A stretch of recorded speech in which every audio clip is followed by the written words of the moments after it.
Guys, I had a crazy Sunday. I'm sitting around watching the Miami Dolphins versus the New York Jets, hoping my Pittsburgh Steelers will make the playoffs, cheering for Joe Flacco for some reason. And my phone starts lighting up because there are people storming the government offices down in Brazil, demanding the release of the source code of the voting machines so that they can investigate election fraud from the recent election where we saw Lula get brought back into power in Brazil. We've recently changed up the way that we do things on this channel. We're trying to do one video a day now, covering the hot topic that everybody's talking about on FinTwit, so you can watch a video in a really short period of time, maybe 3 to 15 minutes, that's going to cover the topic matter so you understand what's happening in the conversation based on all the different sources on both mainstream media and social media, so that you have a well-rounded point of view so you can insert yourself in the conversation or do your own analysis for your own portfolio or however you need to use the information.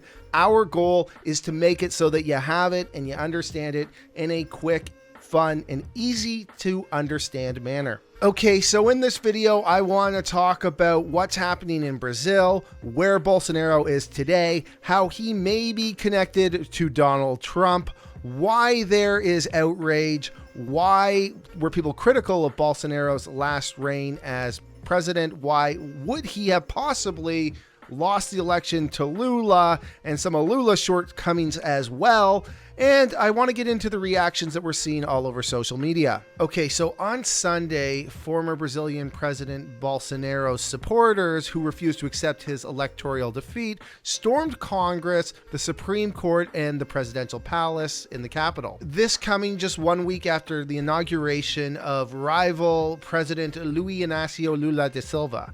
So here's some of the images and videos that we're seeing on social media right now. Here we see some members of the military escorting the insurrectionists to Three Powers Plaza in Brazil. Here we see police officers taking a selfie in front of the protesters. Here we see Bolsonaro supporters ransacking the Supreme Court. Here we see a policeman arriving on horse and Bolsonaro supporters beating the horse and the police officer. Here's the takeover of the National Congress of Brazil and the exterior of the Pinto Palace. Here is a video of a trashed Congress office. Here we can see a video of the riot police moving in. Here is a video of a supporter after getting injured after a clash with the police. And here we see a bus full of people arrested who were presumably supporters of Bolsonaro. So the current president Lula ended up calling in the National Guard, and at the time of filming, the government has retaken over the area where all the government buildings are. Let's move on to Mr. Bolsonaro. He is in Florida. There was video of him at a Publix. I presume he is at a deli counter right now, bumping elbows with an old lady over who's first in line to get a delicious boarhead sandwich. All while his rioters are thousands of miles away, taking it on the chin, making a statement about how he lost the election. Mr. Bolsonaro has repeatedly refused to accept the fact that he lost last October's election, and he left the country, likely trying to avoid arrest, instead of taking part in the inaugural ceremony for Mr. Lula to receive the iconic presidential sash. So if you're keeping score at home, that means that we now have two former presidents in the state of Florida that refused to accept defeat in their last elections. So there's already reports going around that this may have been planned in the state of Florida. The former Secretary of Security for the Federal District of Brazil is actually staying with Bolsonaro in Orlando as we speak. And there are now receipts going around online that participants in a Facebook group were given an all-expense-paid trip to go attempt this coup, of which current President Lula has already come out and said he's going to fully investigate. If you think that the Brazilian coup seems eerily familiar, well, it may have had a similar architect to that of the Trump insurrection back in January 2021. Back in November, the Washington Post reported that some of the former Trump advisors, including Steve Bannon, were now advising Mr. Bolsonaro on him losing the election. So, I mean, yay, the mainstream media gets their Donald Trump 10 minutes to start jamming down all of our throats. But hopefully in the name of democracy, this thing is over. That being said, I want to take a quick minute to look at Bolsonaro's previous presidential reign in Brazil so we can understand why he may have actually lost that election fairly. Every president has their demerit points for what they did during their presidency. It comes with the territory.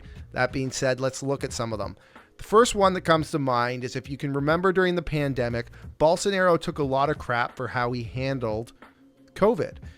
He downplayed the severity of the virus and resisted efforts to implement lockdown measures, resulting in a much higher death toll than might have otherwise been the case had he have treated COVID like every other country. He's also been heavily criticized for his environmental policies. Many people believe that he's contributed to the rapid deforestation of the Amazon rainforest, which has led to an increase in illegal logging and land invasions, as well as a rise in greenhouse gas emissions. There's also been lots of criticism of Mr. Bolsonaro for human rights abuses, including the use of excessive force against protesters and indigenous communities and the suppression of his political opposition. As is the case with pretty much every leader in the Western world, many have argued that his economic policies have benefited the wealthy at the expense of the poor, and that Brazil's economy has struggled under his leadership with high levels of inflation and unemployment. He's also made various controversial statements, telling a congresswoman, "I wouldn't rape you because you don't deserve it. I am in favor of torture. You know that, and the people are in favor as well." And he also said, "I would be incapable of loving a homosexual son." So how did Lula do as a president during his first go?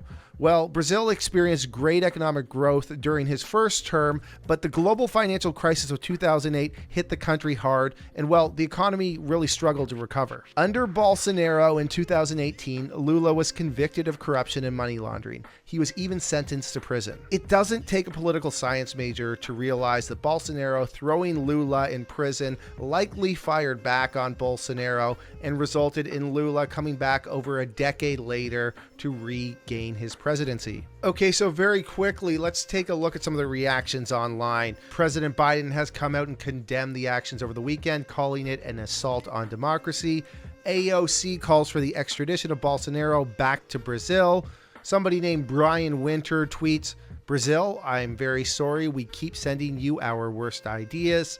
Elon Musk acts like a little bitch and says, "Oh boy, I hope everyone is okay," without condemning anyone. Lastly, Alejandra Carabello tweets out, and once again, Twitter let election conspiracy theories run rampant after Musk dismantled all of their trust and safety teams. Now Brazil's capital is facing an insurrection, but unlike before, Musk has actively promoted and pushed these conspiracies. God damn it, somehow Elon has made this about Elon again. So guys, the thing that we all got to remember, and I know that this is something that we talk about ad nauseum, but we got to keep talking about it, is that we are all trapped in the algorithms.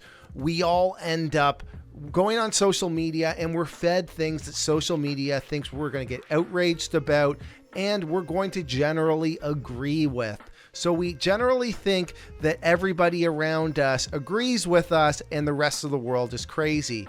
I'm sure that not everybody at that protest was being paid to be there. There's likely a large contingent of people in Brazil. Heck, even look at the voting numbers. They were quite close. This wasn't a landslide election. It's very likely that there's many people who are trapped in these algorithms and they believe that this election was rigged. I don't know enough about it to say that it wasn't, but I do know this. Our world is heading in a scary direction where social media makes money off of making us believe conspiracy theories, which lead to bad outcomes. All right, everybody, thank you so much for taking the time to watch this video. And if you could do me a big favor, please hit the like button or let us know what you think in the comment section. Our goal in 2023 is to get more engagement with you guys, our audience.